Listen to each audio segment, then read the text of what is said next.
minutes, because today we're going to close our discussion on spins and an important application of spins to the technique of magnetic resonance imaging, or nuclear magnetic resonance as it is called.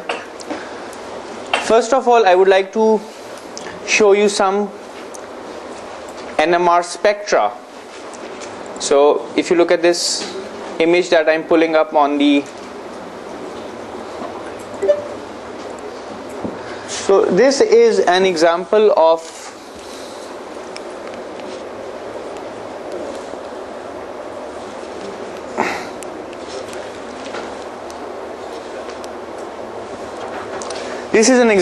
an NMR spectrum. So we have a frequency axis along the x-axis and an intensity along the y-axis, and the spectrum comprises peaks at different values of the frequencies. So you have a molecule which comprises spins, and you put the molecule inside an NMR machine or an NMR spectrometer, and the result is an NMR spectrum. So this spectrum is used as an identification for the molecule, and the position of the peaks, the intensities of these peaks, the splitting of these peaks can give us valuable information about the molecule itself.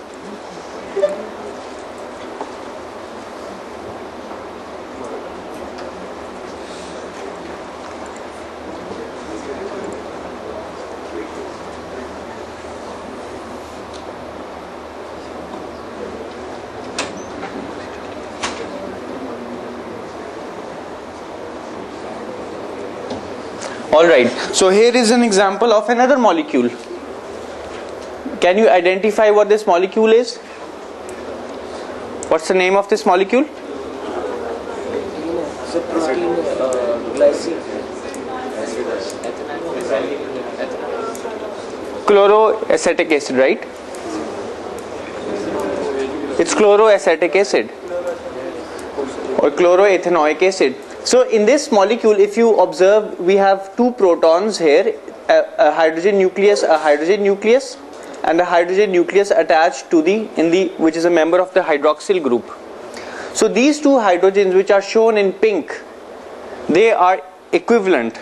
There is no distinction between these hydrogens. From a molecular perspective, they are totally equivalent, and they're different from the hydrogen present in the hydroxyl group.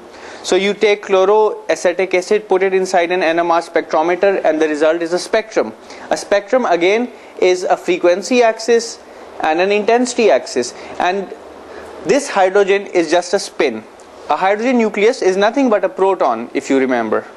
A hydrogen nucleus is just a proton, and this proton has a spin. It's a spin half particle. Therefore it will undergo the phenomenon of magnetic resonance, and it will give you a peak at a certain frequency. This is the peak due to the red hydrogen, that is the hydroxyl proton, and these peaks are due to the protons in the aliphatic chain of the carboxylic acid. So you have two kinds of signals: a signal from the proton in the aliphatic chain and a signal from the proton in the hydroxyl group. Now both of them are spin half particles, but they are in different environments. The electronic bonding around these hydrogen atoms is different, so they will have different frequencies. So this is another example of an NMR spectrum, and this NMR spectrum helps us identify the molecule. So I've shown you a few examples of NMR spectra. Here is another example.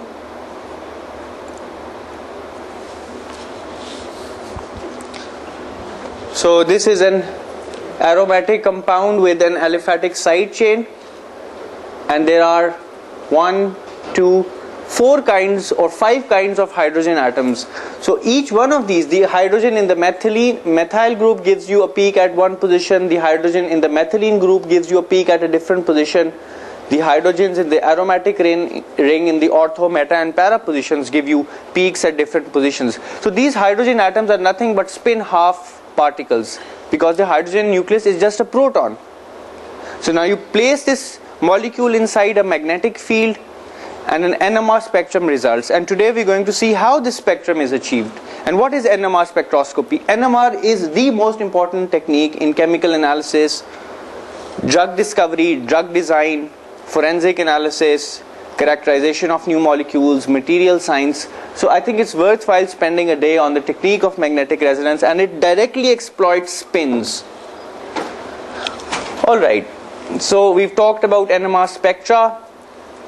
We can have a similar spectrum from electrons. Electrons, as we know, they are also spin half particles. So this is what is called an ESR spectrum, an electron spin resonance spectrum.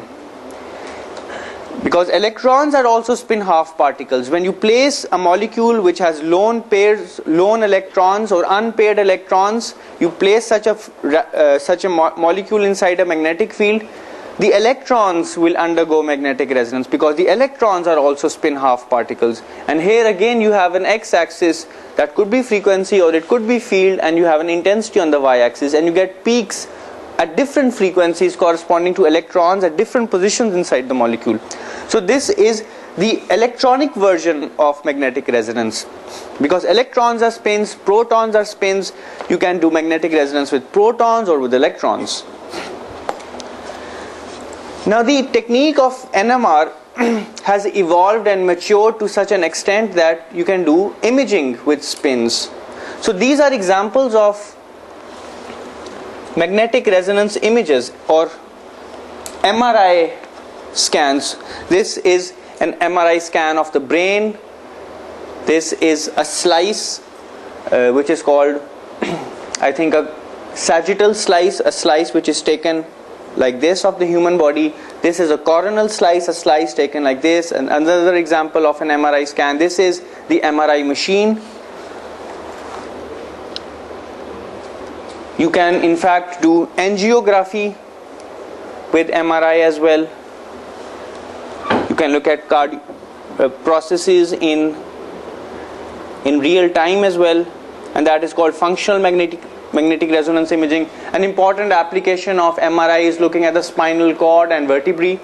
So and these are just pictures of spins, spin densities. So now spin is such an important concept, and it has so much relevance so much application, so much relevance in engineering, medicine and radiology, that I chose to spend some time on magnetic resonance imaging, just to show that whatever we are studying is not empty, it's not just fiction, it really happens. So we now move on to our lecture. Turn this off. Turn this off. ये जरा ऊपर करना, screen ऊपर करना, multimedia of करना.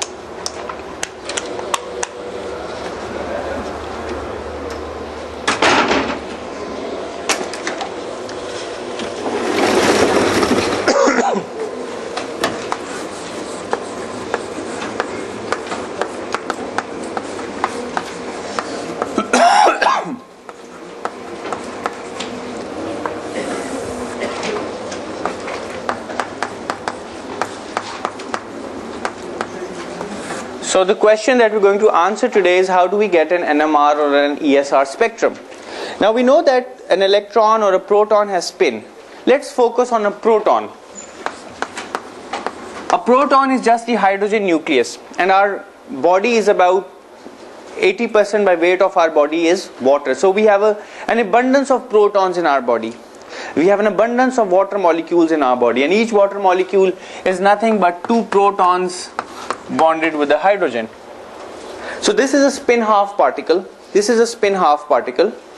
S is half for the proton, which means ms can take up values plus half and minus half.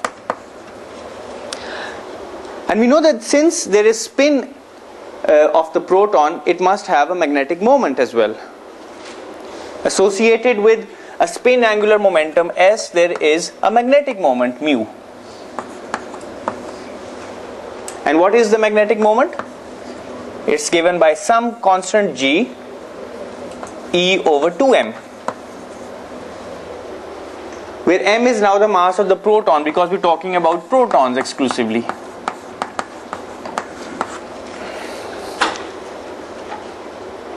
Now when we place, suppose we have a test tube, and the test tube contains water, a large number of water molecules in the liquid state. Suppose there are n molecules. How many protons are in the system? There are 2n protons in the system. And you place this test tube inside a strong magnetic field that is pointing in the z direction. B pointing in the z direction. Now what happens to the spins? Now you have an external magnetic field and each proton is acting like a magnet. Each proton has a spin, therefore it has a magnetic moment, and the magnetic moment is given by this expression. Since there is spin, the spin is non-zero, it's a spin half particle, there must be magnetic moment as well. So there are a large number of tiny magnetic moments, tiny magnets inside this water system. A large number of them. Okay? Since the field is applied along the z-axis, we can talk about the z component of the magnetic moment, and the z component will simply be given by g for a proton times charge on a proton, 2 times the mass of the proton, and sz.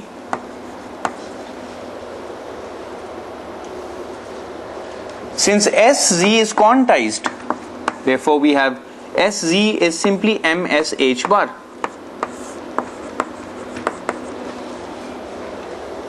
Now, what values can ms take? Plus minus half. Ms can take the values plus half or minus half. And Gp for protons has a value close to 5.6. So you have 5.6 into the charge on a proton, which is 1.6 into 10 to the power minus 19 h bar over 2 times the mass of a proton. What's the mass of a proton?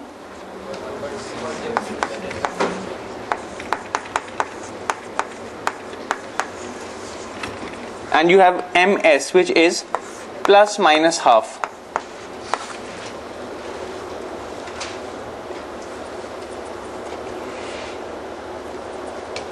So this is the magnetic moment of a proton, the z component of a magnetic moment of a proton when placed inside a magnetic field.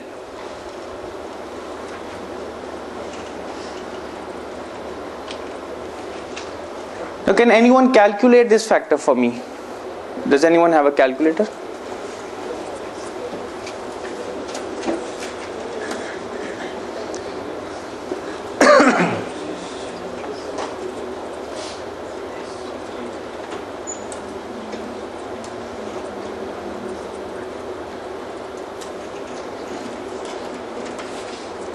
Alright, you can calculate it, and when you find out the answer, just let me know. 1.7 to 10 to Minus 80? 80? 1.4 into 10 to minus 26. Seems more reasonable. Kitna? 1.4 into 10 to minus 26. Minus? Units? Units क्या होंगे इसके?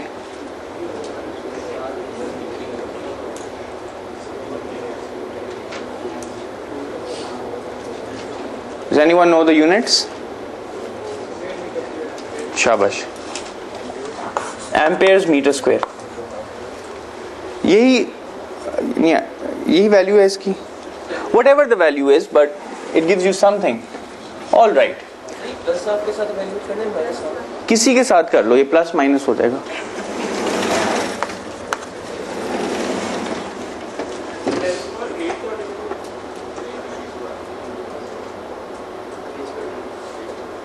हाँ, ये इसमें कोई गलती कर रहे हैं आप.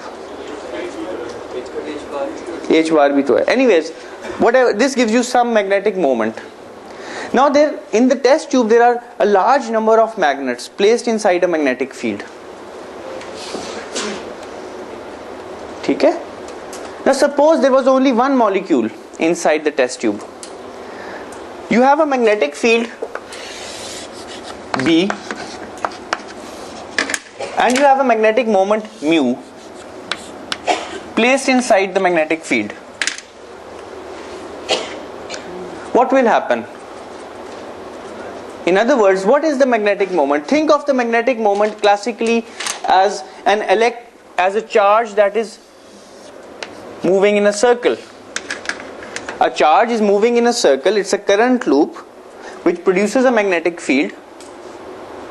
So whenever you have a magnetic moment, you can visualize that there is a current carrying loop. Although there is no current carrying loop, but this magnetic moment is purely coming from the spin. But for purposes of visualization, suppose there is a current carrying loop and it is placed inside the magnetic field. What will happen?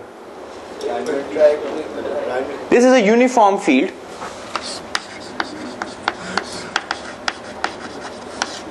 Will there be any force on the current carrying loop? There will be no force on the current carrying loop because it's a uniform field.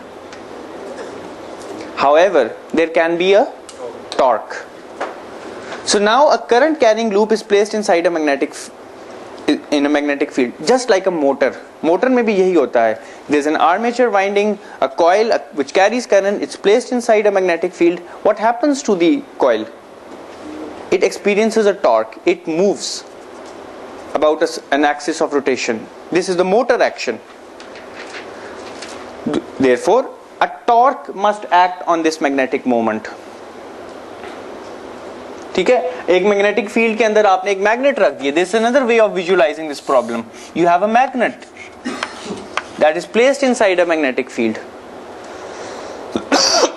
Now a torque must act on this magnet. Now if mu is the magnetic moment and B is the field and tau is the torque, how do we calculate the torque? Torque कैसे calculate करेंगे?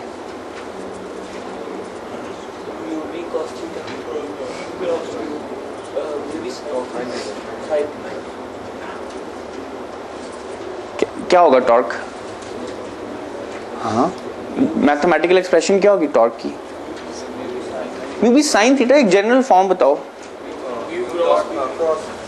Mu cross B.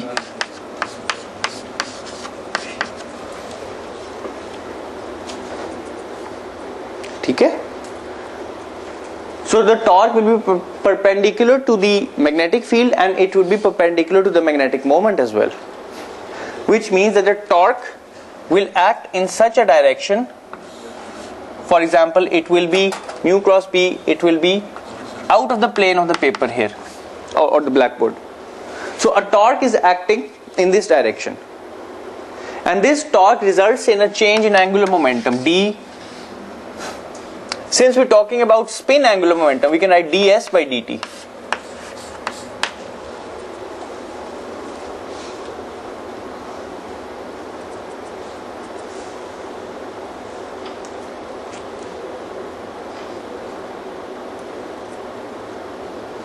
Alright? What is torque? Torque is the rate of change of angular momentum. But angular momentum is purely spin based here. It's not, there's no orbital angular motion, there's just spin angular moment which comes out from quantum mechanics. So torque, which is the rate of change of angular momentum, is equal to mu cross B. But what is there a relationship between S and mu? Yes. This is the relationship between S and mu. So let's call this factor gamma. Let's give this factor a certain name, gamma, which is called the gyromagnetic ratio. Gyromagnetic ratio because it connects a gyroscopic quantity, an angular momentum, with a magnetic quantity, which is the magnetic moment. Therefore, it's called the gyromagnetic ratio. It connects a gyroscopic property, a mechanical property, with a magnetic property. So this means ds over dt is 1 over gamma d mu by dt.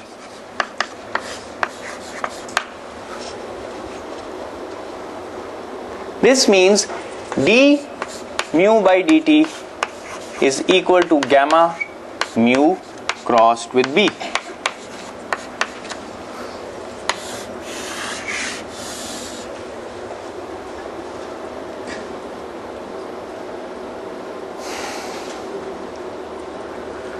So the magnetic moment changes with time, and the change is given by a gyromagnetic ratio, the magnetic moment itself, cross product with B. Now this is a vector quantity. Correct? It's a vector quantity. How do we solve this equation? In order to solve this equation, we can solve for the x component, for the y component, and for the z component. So we have, this equation is in fact three equations all compactified together. So instead of this one equation, we in fact have three equations. D mu x over dt is gamma mu cross B x component. Correct? Y means the y component, and z means the z component. We want to solve this equation. Now how do we solve this equation? Let's look at mu cross B. Mu cross B can be found out using the determinant method I, J, K. Mu has three components: mu x, mu y, and mu z. And how many components does B have? Just one component, because the field is aligned along the z axis. So you have 0, 0 and B here. So if you solve this, you get iota mu y B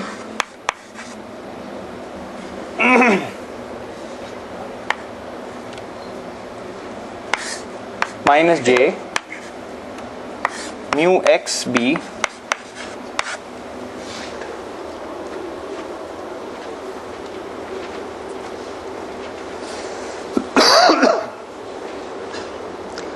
What does this mean? This means d mu x over dt is mu y B, d mu y over dt is minus mu x B, with a gamma, of course, with a gamma as well.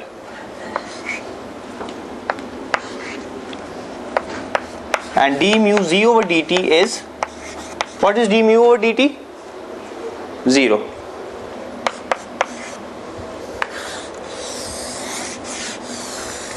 So now we have three equations and we have to solve them simultaneously. Because it's very simple, just solving a differential equation. We just write this vector product in determinant form, find out the x component, the y component, the z component is 0, and then we equate the left hand side with the right hand side, and we get these three equations: 1, 2 and 3. So which one of these is the easiest to solve? The last one. The last equation is d mu z over dt is 0. Now what's the solution? Mu z is a constant in time.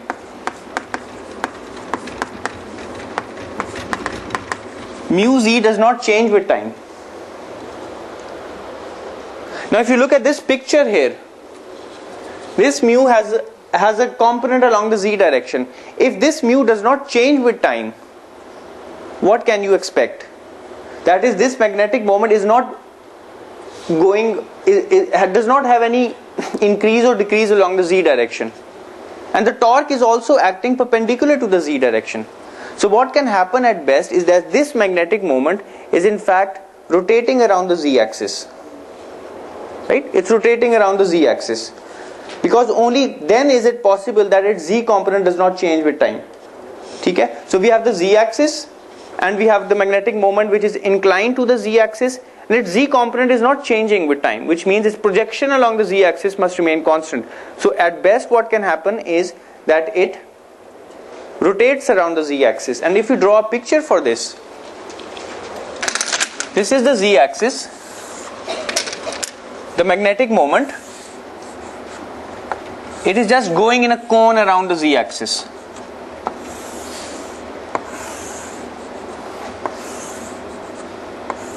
The magnetic moment is, or the magnet, or the tiny dipole, or the proton magnetic moment is just going around in a cone around the z-axis, so that its projection along the z-axis does not change with time. And that is another way, a graphical way of saying that mu z remains constant. The z component of the magnetic moment remains constant. This motion is called precession.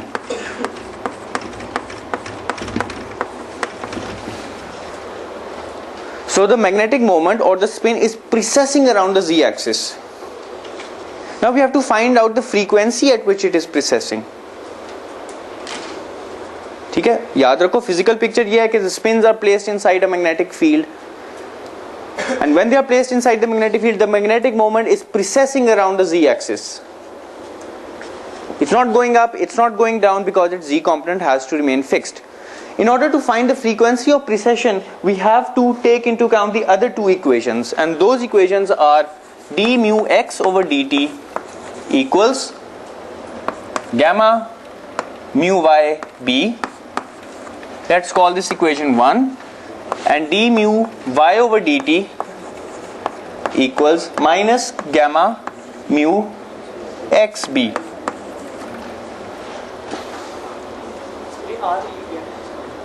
Sorry? Sorry? Sir ये gamma को are से confuse कर रहा है. ये gamma है यार,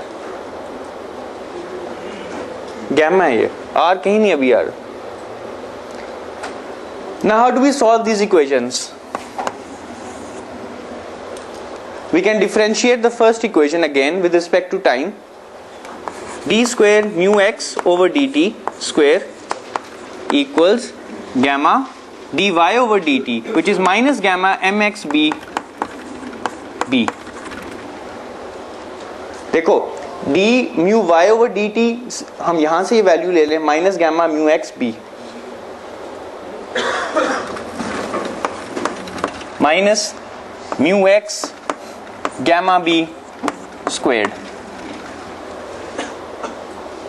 Now is this differential equation simple to solve? Yes, it is.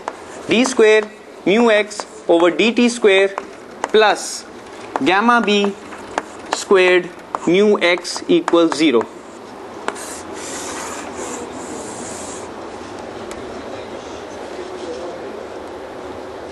Now can you solve this equation for me, and solve it not in the exponential form but in the trigonometric form, because that's simple to analyze. Solve this equation.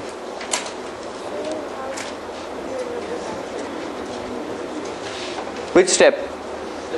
ये वाला? ये समझ नहीं आया step? देखो, if we differentiate this with respect to time, what do we get? We get d square mu x dt square is gamma d mu y over dt into b. Now d mu y over dt, you pick up the value from 2 and insert it into this expression. This is what you would get. So this is the differential equation, the second order differential equation I would like you to solve.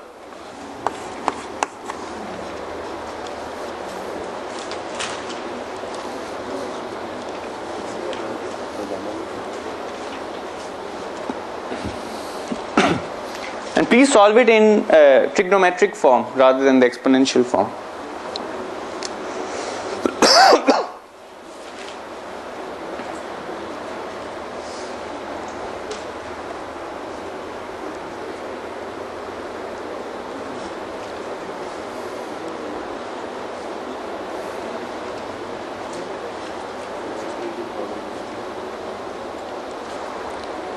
Constants in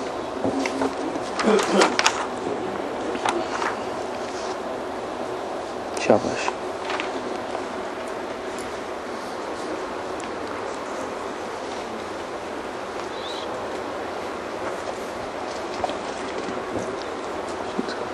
बिल्कुल ठीक है.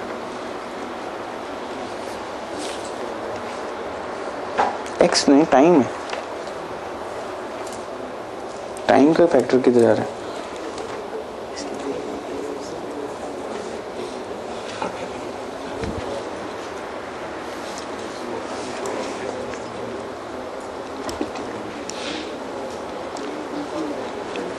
So mu x as a function of time will be some constant a cosine of gamma bt plus, let's not write a, let's write c1 plus c2 sine of gamma bt. You could also write this in exponential form. You will get the same. You can always write your solution in either the exponential form or the trigonometric form. Now this is your solution. Now in order to find the values of c1 and c2 we need certain initial conditions. Correct?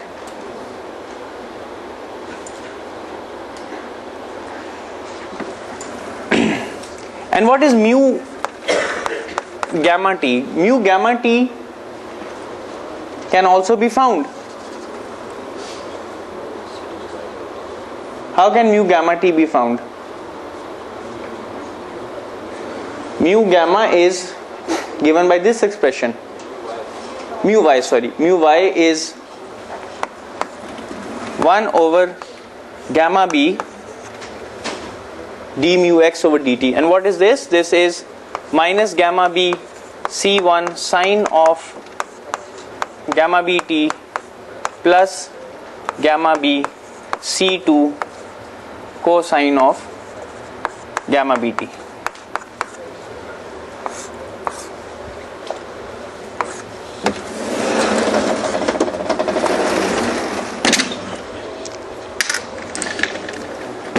देखो मैं जल्दी इसलिए चल रहा हूँ क्योंकि ये mathematics है, ये ऑर्डिनरी डिफरेंशियल इक्वेशंस हैं जो आपने की हुई हैं, और मैथमेटिक्स पढ़ाने का आपको मकसद ही ये है कि हम इन चीज़ों से जल्दी से गुजर सकें ऊपर से.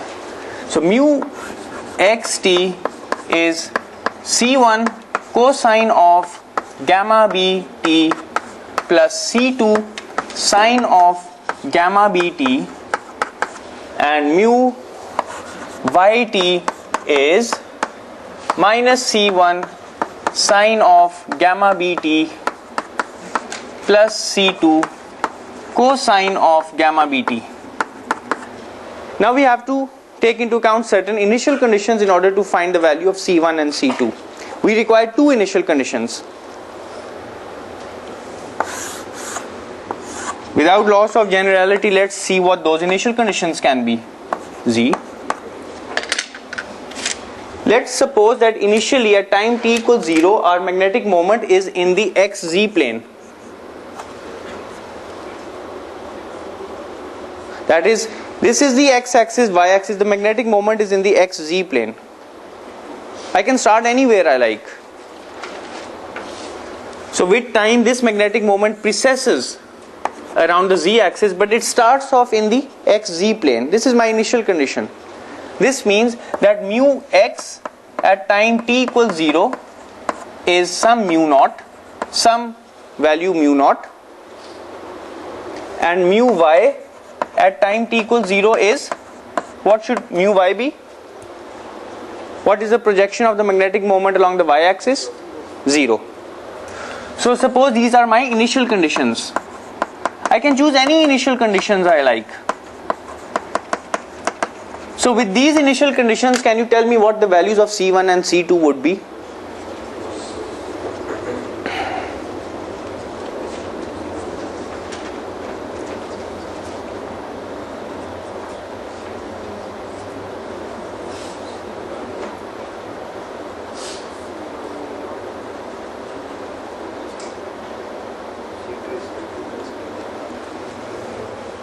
करके बताइए मुझे. C1 यूनिट है, C2 0. ठीक है.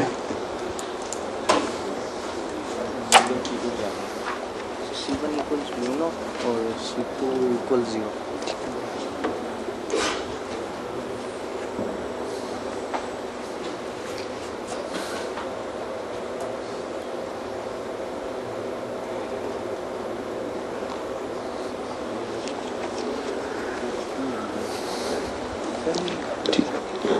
कोई एक वैल्यू है mu naught constant.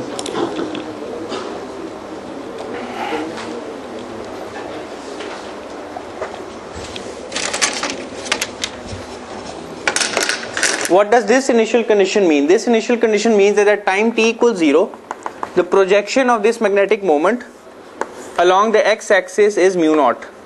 It doesn't mean anything else. And this defines the inclination with the z-axis. So if we put in these initial conditions, we find out that C1 is mu naught and C2 is 0. So our equations become mu xt equals mu naught cosine of gamma bt, and mu yt becomes minus mu naught sine gamma bt.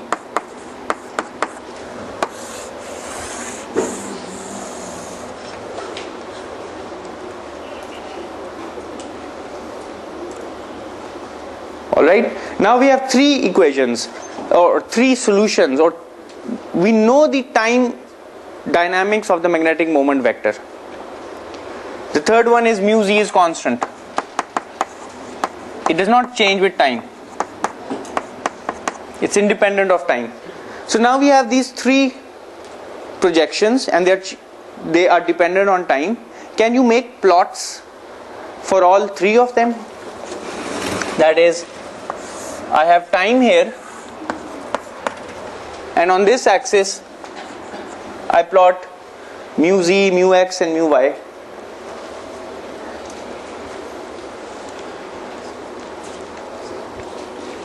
Gamma v can also be written as omega, which is the Raman frequency.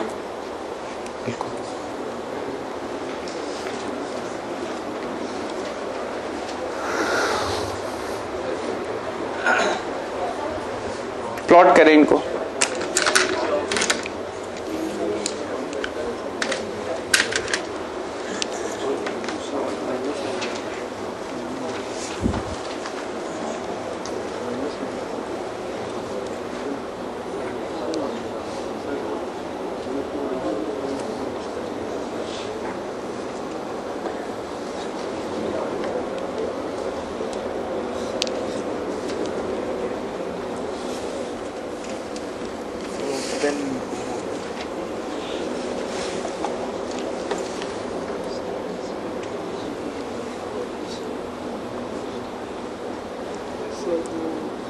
बना के दिखाओ.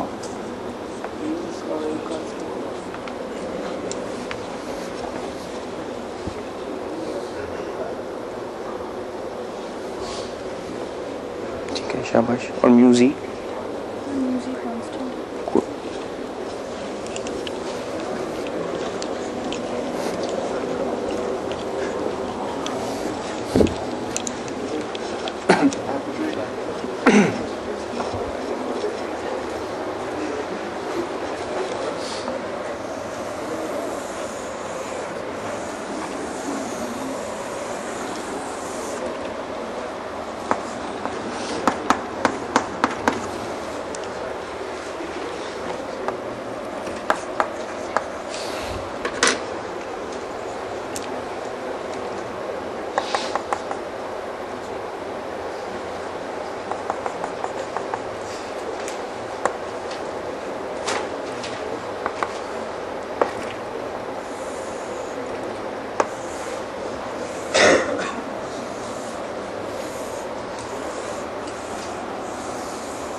So mu x is sinusoidal, mu y is cosinusoidal. There is a 90 degrees phase difference between mu x and mu y, and mu z is some constant.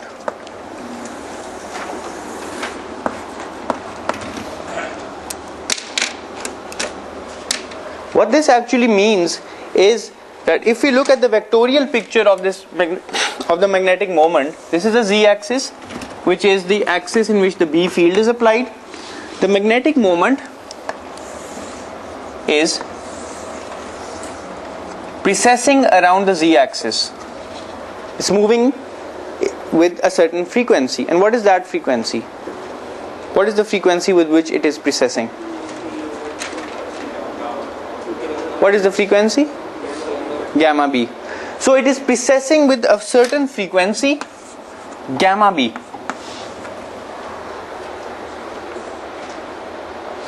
ठीक है? And if you look at the dimensions, this will have dimensions of per time or dimensions of angular frequency, gamma b. So let's call conventionally gamma b with a minus sign is given a special name. It's called omega L. It's denoted by omega L and called the Lamont frequency.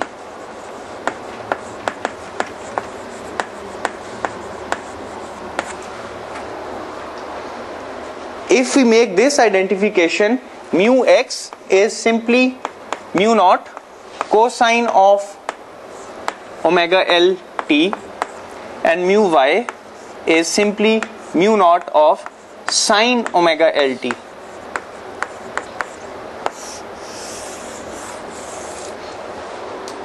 And graphically it means that the magnetic moment is precessing around the z-axis in a cone, making a certain angle with the z-axis, and the frequency of the precession is precisely the Lamont frequency, and the Lamont frequency depends upon the gyromagnetic ratio as well as the magnetic field. So mu का सब minus नहीं हो रहे थे किधर? Sir जब WL में हमने देखो यहाँ पे जब आप इसको माइनस ओमेगा रख देना तो ये, it also depends upon the initial condition, and it's just a matter of convention, by the way. So higher the magnetic field, higher will be the precessional frequency or the Lamont frequency of the spin inside the magnetic field. Higher the gyromagnetic ratio, higher will be the precessional frequency or the Lamont frequency. Alright, now if you have a magnetic moment, देखो अब आपके पास एक magnetic moment है and it is precessing around the z-axis, ठीक है? The magnetic moment can also, the magnetic moment can point in any direction, correct? The magnetic moment can be inclined initially at any axis with the z-axis, and it can precess in the perpendicular to the z-axis. Now you have a tiny magnet which is precessing around the z-axis at a certain frequency. What if close to the test tube, now let's come back to the test tube. Let's place a coil, a solenoid close to the test tube. What will happen? Now there is a magnetic moment, a magnet that is precessing in time. So what will happen to the solenoid? An EMF will be induced inside the solenoid, because the flux that is associated with this tiny magnetic moment will change with time, and that changing flux will cut the solenoid, will pierce through the solenoid. And if you connect this to a certain voltmeter or to a load, some load, it will pick up a voltage. And what will the voltage look like in time? The voltage will be a sinusoid. And what will be the frequency of this voltage? The frequency of this voltage will precisely be the Lamont frequency, equal to gamma b. So now you place a coil next to the test tube which has been placed inside a magnetic field. The solenoid or the coil will pick up a voltage, a sinusoidal voltage, and the voltage will be a sinusoid with precisely the Lamont frequency. So now you have this voltage.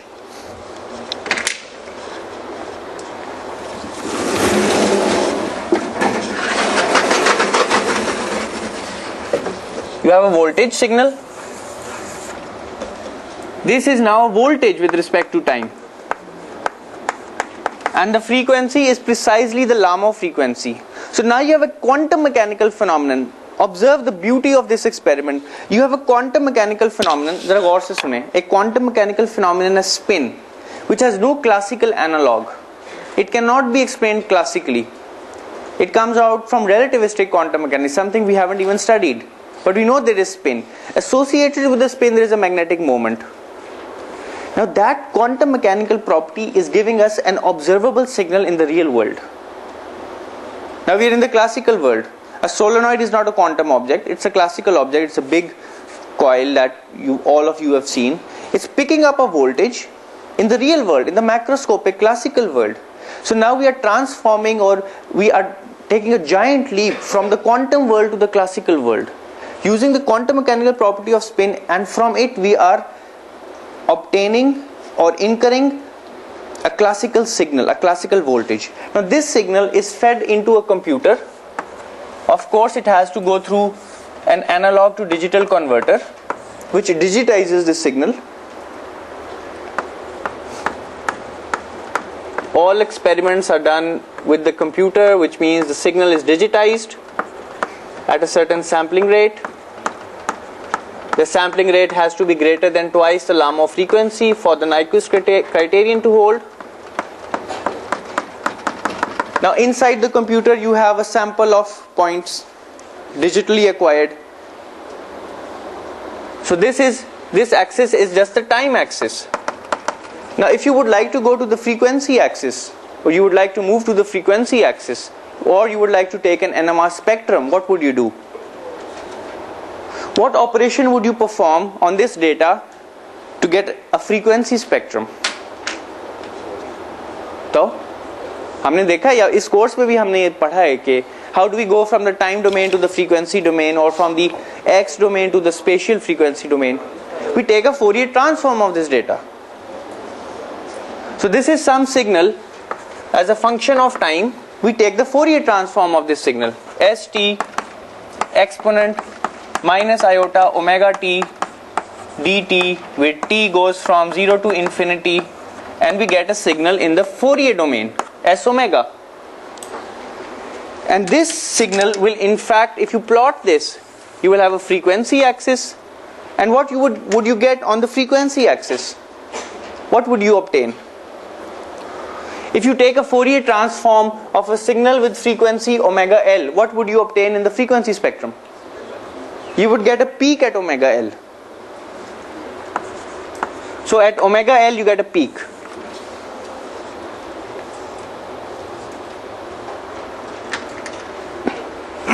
In fact, you will never get a sharp peak, you will get a broad line.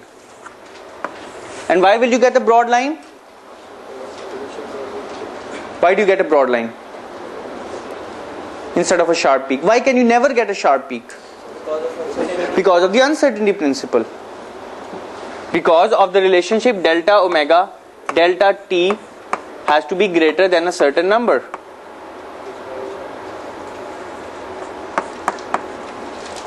Because of the uncertainty relationship, there has to be a spread in the frequency. This is called lifetime broadening of the state. In other words, you would get from the spins an NMR spectrum, and the position of the peak on the frequency axis will tell us the Lamarck frequency of the spin. ठीक है? Now if you increase the magnetic field, the Lamarck frequency also increases. So if you perform the experiment at a higher field, this peak could appear at a higher frequency. Now but in an NMR spectrum you've seen many peaks. If you just have water molecules inside your body and you perform an NMR spectrum, you will get just one peak because all the protons are identical. But if you have a more complicated molecule, such as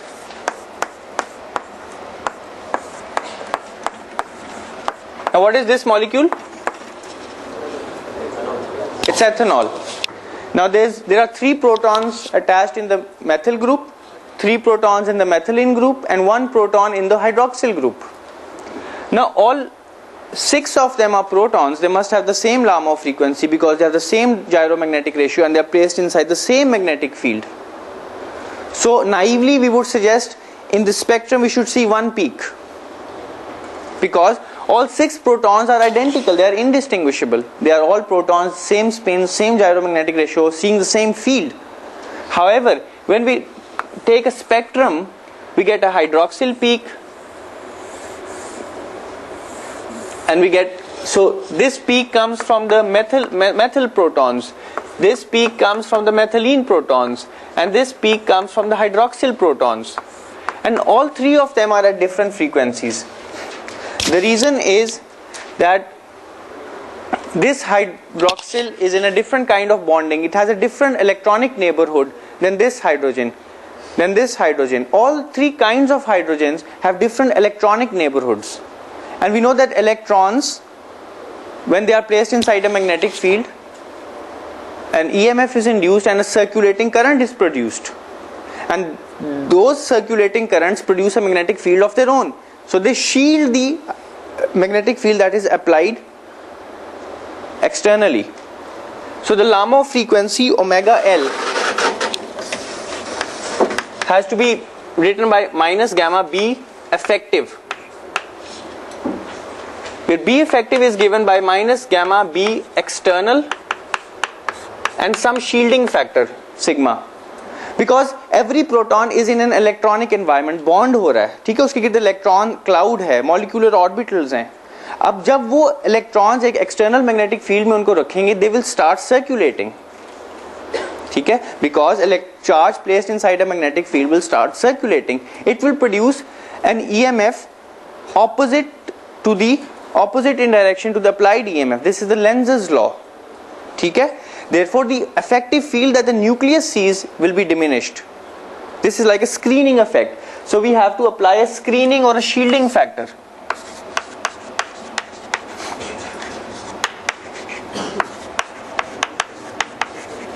That is why these three different kind of protons, although they have the same gyromagnetic ratio, but they have different positions on the frequency spectrum because these protons have different shielding effects. Now the question I would like to ask is, when you compute the value of the gyromagnetic ratio,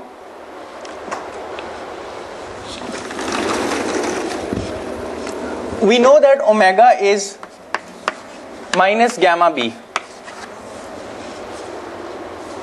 Now for protons,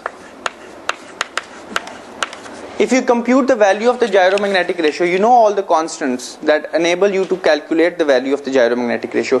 If you produce a field of 1 Tesla, if you put your sample inside a field of 1 Tesla, the Lamo frequency in hertz will be about 42 megahertz.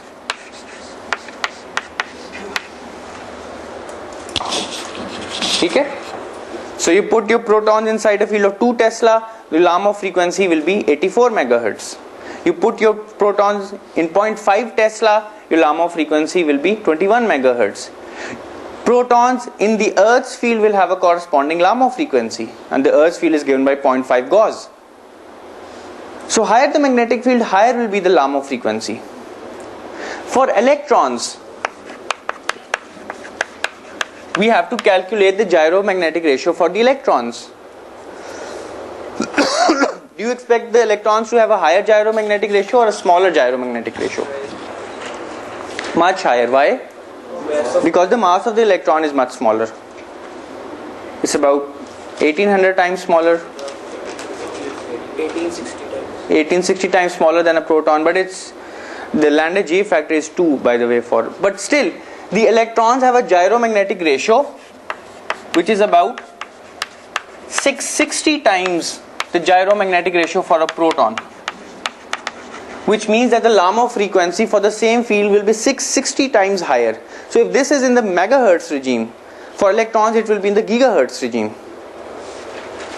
If you look at the electromagnetic spectrum, what band of the spectrum does this frequency lie in? Is it radio frequency, visible light, is it ultraviolet, it's microwave? Is radio frequency, RF. देखो FM 100 megahertz पे होता है ना तकरीबन. So this is radio frequency. So for NMR spectroscopy, you would need a radio receiver, a unit that is capable of picking up radio frequencies emitted from the sample. So this is how an NMR spectrometer works, and this is how the field of NMR or the whole phenomenon of NMR is exploited for spectroscopy and for imaging. For electron spin resonance, you have to go to much higher frequencies because of the higher gyromagnetic ratio of the electron. You have to work with microwave electronics because you're in the gigahertz regime now. Achha. Second question, and the last part of our lecture. देखो, आपके पास, I would like to finish off this lecture with the concept of a related concept of the Zeeman effect.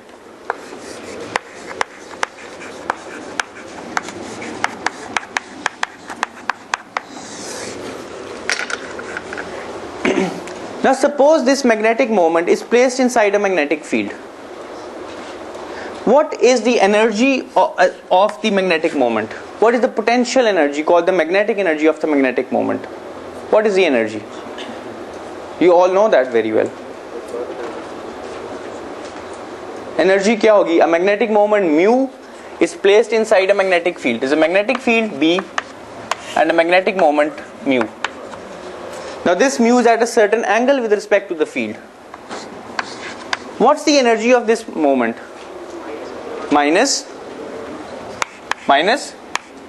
mu dotted with B. Cross nahi, energy scalar hai, mu dotted with B.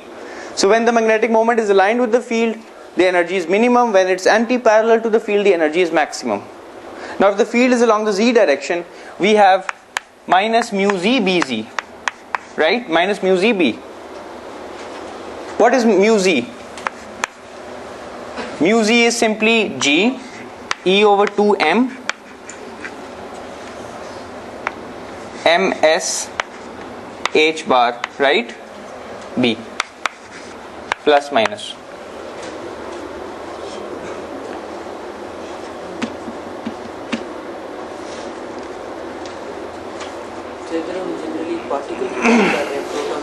Proton है या electron है. अगर proton है, you have to put the appropriate value of g and the mass of the proton. If you're talking about electron, you have to put the appropriate value of g, which is 2, and the mass of an electron. Now what this means is that when you place this magnetic moment inside a magnetic field, you get two energy levels. Suppose we're talking about an electron. For an electron, g is 2 and ms is plus minus half. So this becomes plus minus eh bar over 2mb. Now what is eh bar over 2m? It's the Bohr magneton. Plus minus mu b b.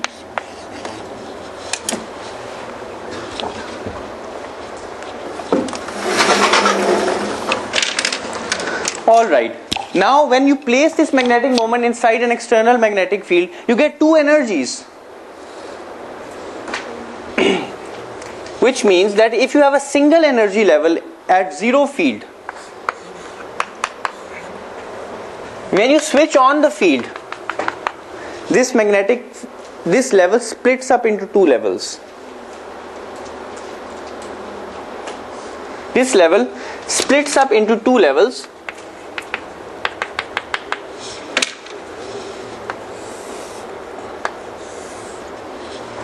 Suppose the energy of this level is E naught. In the absence of a magnetic field, it could be an energy level inside the Bohr atom. Suppose this is the n equals 1 level. In the n equals 1 level, now the hydrogen atom is placed inside a magnetic field. You switch on the magnetic field, you get two energy levels because of quantization. Since the z component of the magnetic moment is quantized, the energy is also quantized. So this single level is split up into two levels. One has an energy E naught. इसकी energy क्या होगी इस level की? E naught plus mu B B. और इस level इसकी क्या energy होगी? E naught minus mu B B. This is B greater than 0. You switch on a magnetic field. Now you keep on increasing the magnetic field. Now if you keep on increasing the magnetic field, what will happen?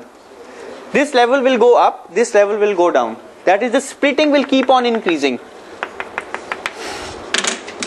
This level goes further up, this level goes further down, such that the separation between these levels is always given by 2 mu bb.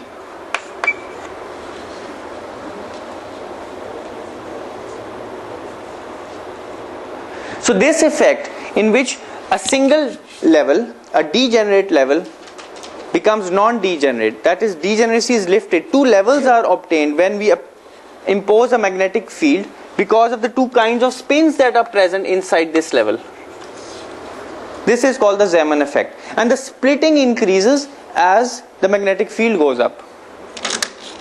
And this frequency separation 2 mu b is actually given by h bar omega L, where omega L is the Lamo frequency.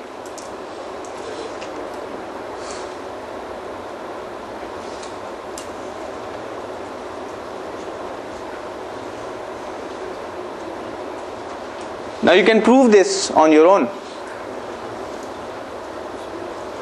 कैसे? Mu b, 2 mu b, देखो 2 mu b is 2 times, what is mu b? E h bar over 2 times the mass b.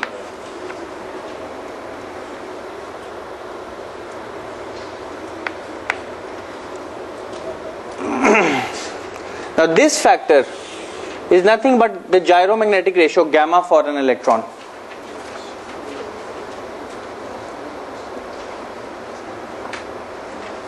So this becomes gamma b, which is omega L, h bar omega L.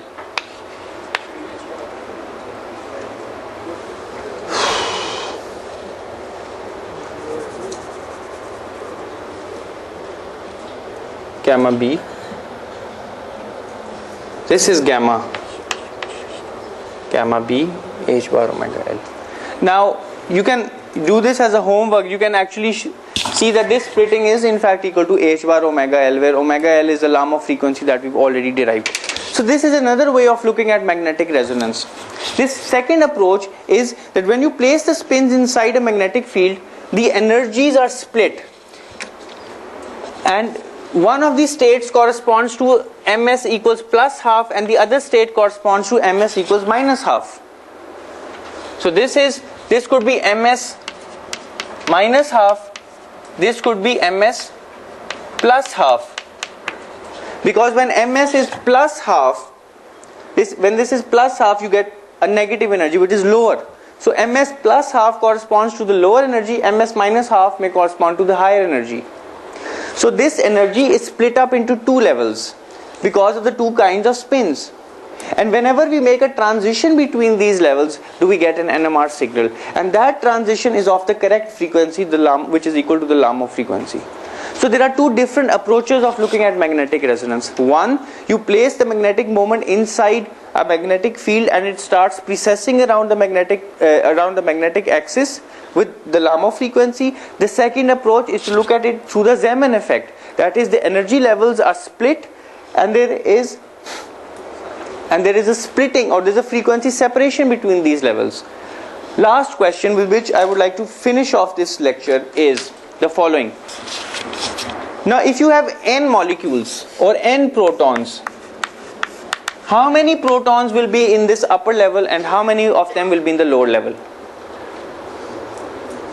So this is spin down, spin up, different values of ms.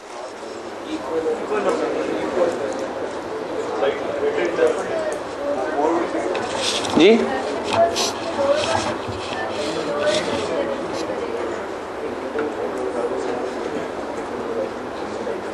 ठीक है, फिर fill up कब होगा? पूरा कब होगा?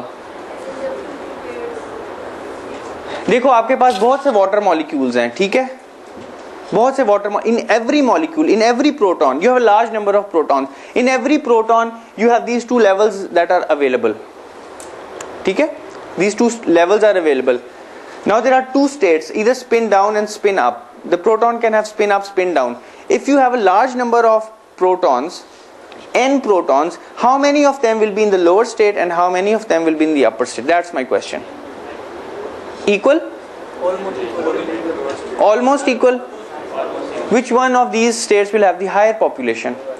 The lower level, because it is of lower energy. And can you compute the relative fraction of population, the relative population of these levels? Yes, you can use the Boltzmann distribution. So the population in the lower level divided by total n will simply be given by exponent minus the energy separation between these levels, which is 2 mu bb divided by kbt.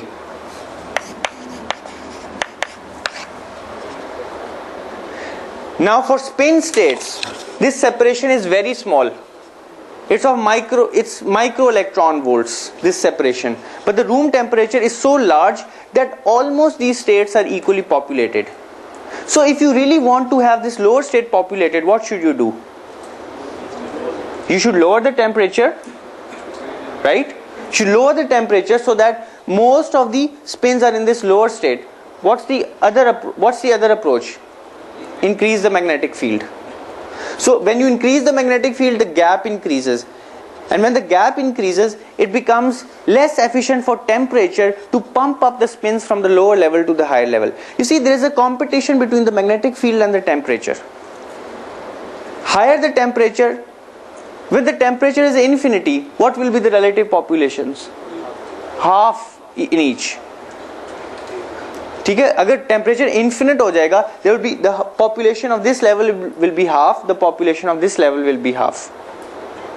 ये याद रखो, ये नहीं होगा कि infinite temperature पे excited state ही populated होगी, क्योंकि by spontaneous emission these spins have to come, the electrons have to come down as well. Therefore temperature wants to equalize the population, but magnetic field, if you increase the magnetic field, the separation gap increases and it becomes more difficult for the temperature to cross this gap, to make the electrons or the protons cross this gap. So you want higher fields to get a higher population in the lower level. But fields are, when we produce magnetic fields on Earth, how do we produce magnetic fields? Either use permanent magnets or you use current through a coil. Now if you pass current through a normal conducting coil, it heats up. So there's a limit to the current that you can pass through a coil. So what you really do is use a superconducting coil which has no resistance. You pass a large current through a superconducting coil, produces a very large field. But there's a limit to that, because you cannot, it's very difficult to make superconducting wires. Therefore on Earth you can have fields of 10 Tesla, 20 Teslas. There's a world record of about 100 Teslas, but 100 Teslas were produced in a superconducting coil which was exploded after the experiment. So on Earth, there's a limit to the technological limit to the maximum field you can apply. So with these concepts, I would stop here. In the next lecture, we'll start looking at solids and the Pauli exclusion principle. And one announcement, on 21st of December, we have a guest lecture, and that guest lecture will be given by Professor Asad Abdi. And he will talk about the p-n junction and the physics of the p-n junction, which is a diode. Thank you very much.